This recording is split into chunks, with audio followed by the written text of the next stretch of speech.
North Carolina lawmakers are considering major health insurance changes. At the same time, they are also considering substantial changes to the prescription drug industry.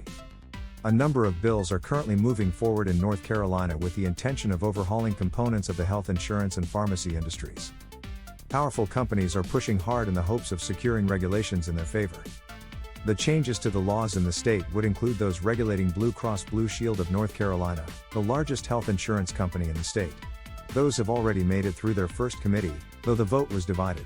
A separate bill governing pharmacy benefit managers also moved forward.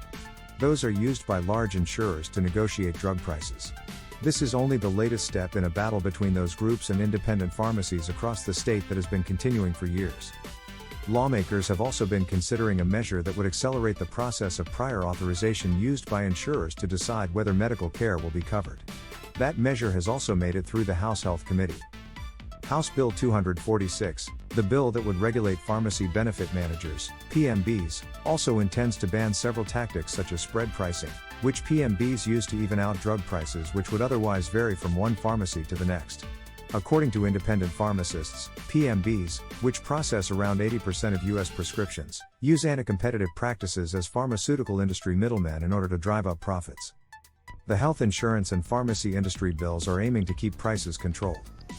Pharmacist Representative Wayne Sasser said that the largest of the PBMs made over $14 billion in 2022.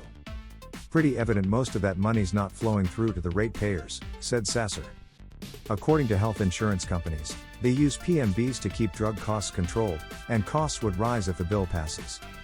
We negotiate discounts with drug manufacturers, we negotiate discounts with pharmacies, said Pharmaceutical Care Management Association lobbyist Connor Rose. We're the only entity in the supply chain whose role it is to reduce drug prices. There remains a long road before these bills could become law, and it remains unclear whether they will be able to pass each stage along the way. Thank you for following LIN. Make sure to hit subscribe and sign up for our weekly newsletter today.